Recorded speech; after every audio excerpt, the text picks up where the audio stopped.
Good morning friends, कैसे हैं आप सब। आई होप सब अच्छा कर रहे होंगे। आज द्वादश अध्याय की बात करेंगे। गीता सेशन में आप सभी का स्वागत है। और जहाँ तक मैं समझ पा रही हूँ कि जैसे जैसे गीता आगे बढ़ रही है, आपको कुछ तो समझ में आ ही रहा होगा। अगर कुछ मैंने जैसे पहले भी कहा है कि अगर आप किसी एक चीज़ को भी पकड़ कर चलेंगे और उसको इम्प्लीमेंट करेंगे अपने जीवन में, तब परिवर्तन आता है। केवल थॉरो रीडिंग से नहीं चेंजेस आएंगे जब तक आप खुद में चेंजेस नहीं लाने की कोशिश करेंगे। ऐसा कहा जाता है कि आप खुद को चेंज कर सकते हैं, किसी और को नहीं। तो चेंज कहाँ लाना है? खुद में चेंज लाना है। किसी और को परिवर्तित करने की कोशिश मत करिएगा। तो शुरू करते हैं आज का सेशन। 12वां अध्याय, द्वादश अध्याय। ओके। गत अध्याय के अंत में योगेश्वर श्री कृष्ण ने कहा कि अर्जुन, तेरे सिवाय न कोई पाया है न पा सकेगा। जैसे तूने देखा, किंतु अनन्य भक्ति अथवा अनुराग से जो भजता है वह इसी प्रकार मुझे देख सकता है, तत्व के साथ मुझे जान सकता है और मुझ में प्रवेश भी पा सकता है। अर्थात परमात्मा ऐसी सत्ता है जिसको पाया जाता है। अर्थात अर्जुन, भक्त बन।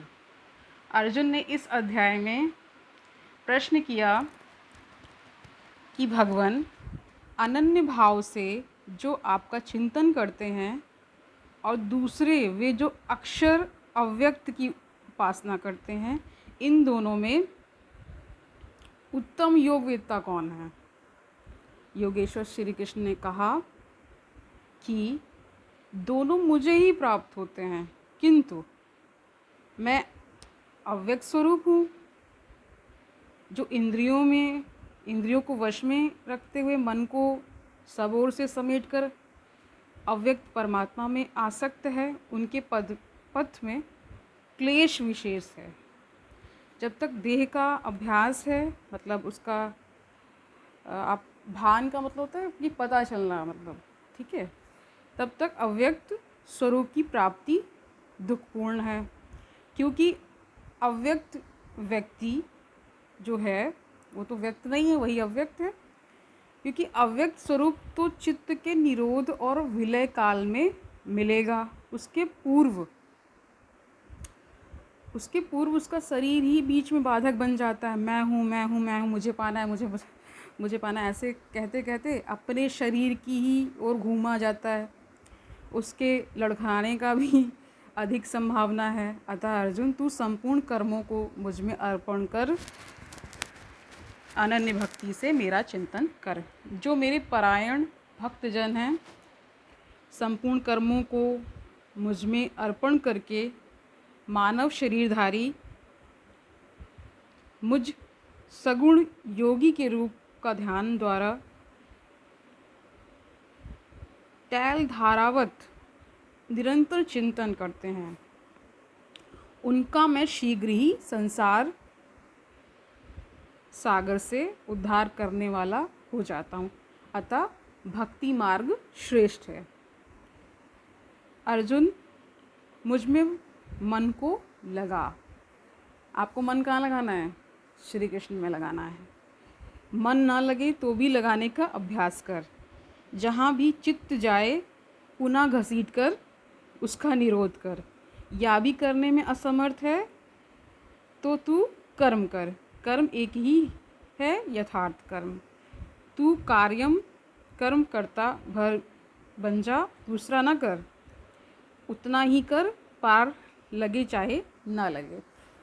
यदि यह भी करने में समर्थ है तो स्थित प्रज्ञ, आत्मवान, तत्वज्ञ महापुरुष की शरण लेकर संपूर्ण कर्म फलों का त्याग कर।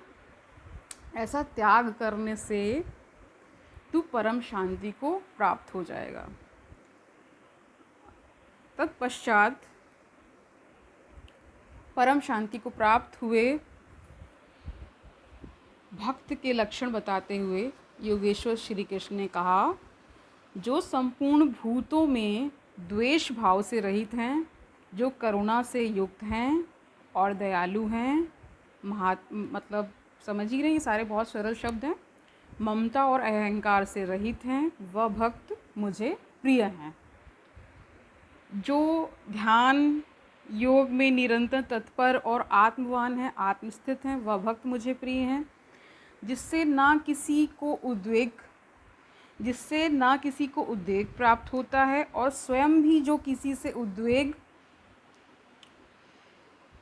मतलब जो स्वयं भी किसी से उद्वेग को प्राप्त नहीं होता, मतलब आपको किसी ने प्रवोक किया और आप प्रवोक नहीं हो रहे हैं, उसकी बात की जा रही है, वैसा भक्त मुझे प्रिय है।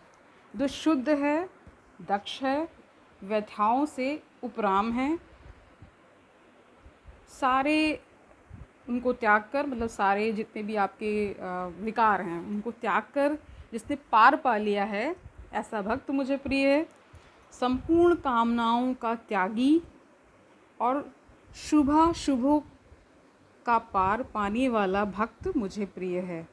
जो निंदा और स्तुति में समान और मौन है, मन सहित जिसकी इंद्रियां शांत और मौन हैं, जो किसी भी प्रकार शरीर निर्वाह में संतुष्ट और रहने के स्थान में ममता से रहित है, शरीर रक्षा में भी जिसकी आसक्ति नहीं है, ऐसी मतलब जो अपनी उसमें नहीं लगा हुआ है कि ये बचा ले वो बचा ले, शरीर बचा ले, ये तो उसके लिए बोला गया है।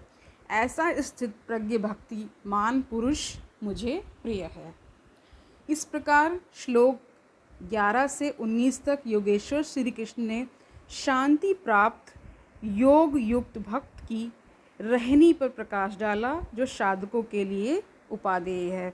अंत में निर्णय देते हुए उन्होंने कहा, अर्जुन, जो मेरे परायण हुए अनन्य श्रद्धा से युक्त पुरुष इस ऊपर कहे हुए धर्ममय अमृत को निष्काम भाव से भली प्रकार आचरण में डालते हैं, वे भक्त मुझे अतिशय प्रिय हैं।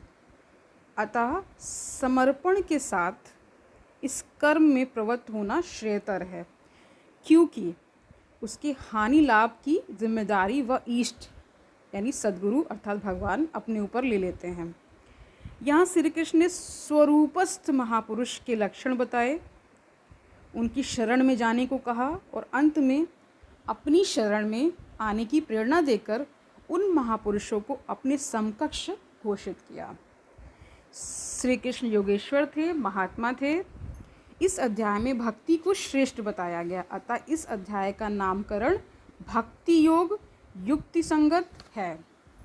इस प्रकार श्रीमद् भगवत गीता रूपी उपनिषद एवं ब्रह्म विद्या तथा योग शास्त्र विषयक श्री कृष्ण और अर्जुन के संवाद में भक्ति योग नामक 12वां अध्याय पूर्ण होता है। हरिओम तत्सत।